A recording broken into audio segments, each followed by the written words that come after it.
Agnipath scheme को लेकर हो रहा भारी बवाल। इसके ऊपर जेडीयू और बीजेपी भी अब लगातार एक दूसरे पर हमला बोल रही है, तकरार देखने को मिल रही है। बीजेपी ने बिहार प्रशासन की भूमिका पर सवाल उठा दिए हैं और पुलिस चाहती तो उपद्रव को रोक सकती थी, ये कहना है संजय जायसवाल का, जो कि प्रदेश बीजेपी का अध्यक्ष है। बिहार में पुलिस बल बस तमाशा देखती रही, बिहार बीजेपी के अध्यक्ष का ये कहना है।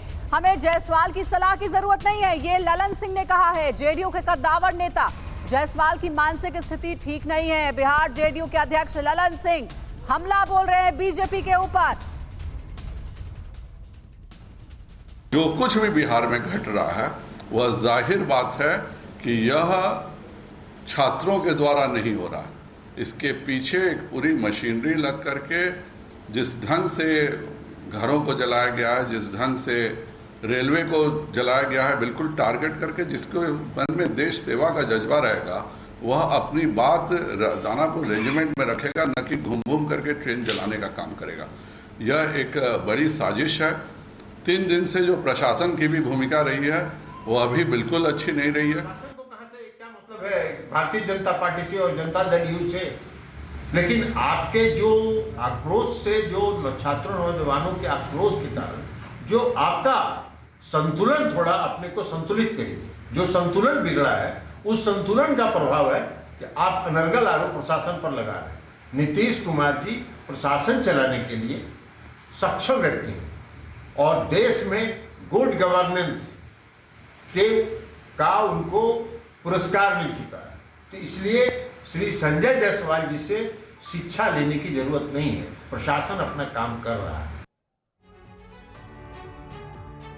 तो देखिए, इस वक्त माधव आनंद साहब हमारे साथ मौजूद हैं, राष्ट्रीय प्रवक्ता जेडीयू के। माधव जी, बीजेपी और जेडीयू के बीच बयानबाजियां तो ऐसे हो रही हैं जैसे सत्ता में आप लोग साथ नहीं बल्कि एक दूसरे के विरोधी दल हो। ये नौबत क्यों आती है कि 3 जिलों में बीजेपी के दफ्तर जला दिए जाते हैं और जो इशारा किया जाता है बीजेपी की तरफ से वो ये कि सत्ता में जो दल मौजूद है कहीं ना कहीं उनका प्रश्रय है हिंसक प्रदर्शनकारियों को।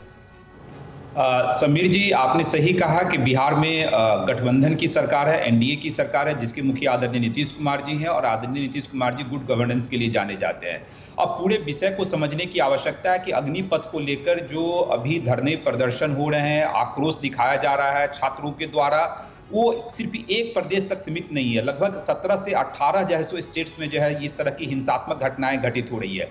कहीं कुछ ज्यादा हो रही है, कहीं कुछ कम हो रहा है। बिहार में भी हो रहा है, यूपी में भी हो रहा है, हरियाणा में भी हो रहा है, राजस्थान में भी हो रहा है और दक्षिण के जैसे राज्यों में भी हो रहा है। और हम लोगों ने सरकार से मांग की कि इस पे पुनर्विचार अविलंब करे, क्योंकि जिस उद्देश्य की प्राप्ति के लिए आप इस स्कीम लाने का काम किए हैं कि युवाओं की भागीदारी हो, युवाओं में युवा सेना में आवे, कम एज में आवे, आज वही युवा आपसे खुश नहीं है। उसी युवा के मन में एप्रीहेंशन है, कंसर्न है। यानी माधव जी अब ये समझे कि अग्निपथ स्कीम पर सीधे सीधे जेडीयू सवाल उठा रही है और इस स्कीम के साथ नहीं खड़ी है जेडीयू बीजेपी के साथ।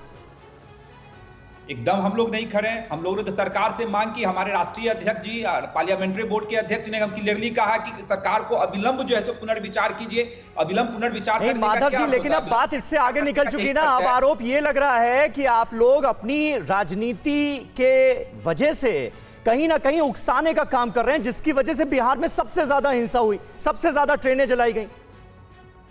आदरणीय ललन सिंह जी जो पार्टी के राष्ट्रीय अध्यक्ष, उन्होंने क्लियरली कहा कि इस तरह का अनर्गल आरोप लगाना तो बीजेपी शासित प्रदेशों में भी हो रहा है, तो बीजेपी शासित प्रदेशों में क्यों नहीं रोक लेते हैं? क्या यूपी में नहीं? यूपी की घटना ही आपने दिखाया टीवी पे कि कहां कितनी ट्रेन जलाई गई है। तो जहां बीजेपी की अपनी पूर्ण बहुमत की सरकार है वहां भी घटनाएं घटित हो रही है। स्वाभाविक है कि छात्रों में जो आक्रोश है, छात्रों में जो एप्रीहेंशन है, हम लोगों ने क्या मांग की कि आप सारे स्टेक होल्डर्स को बैठाइए, छात्रों की जो समस्या है, छात्रों की जो मन में एप्रीहेंशन है उसको दूर करने का काम कीजिए। डिफेंस एक्सपर्ट के जो व्यूज आ रहे हैं, निगेटिव व्यूज आ रहे हैं, उसको भी एड्रेस करने का काम कीजिए।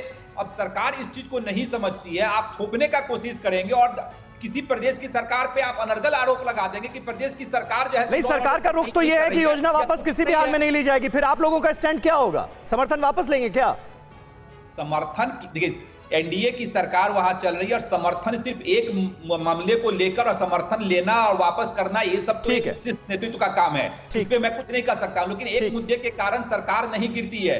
लेकिन अगर जनता का जो आक्रोश है, छात्रों का और युवाओं में जो आक्रोश है, उस आक्रोश को एड्रेस तो आखिर केंद्र सरकार करेगी ना। केंद्र सरकार का स्कीम है, बिहार सरकार का तो स्कीम नहीं है ना।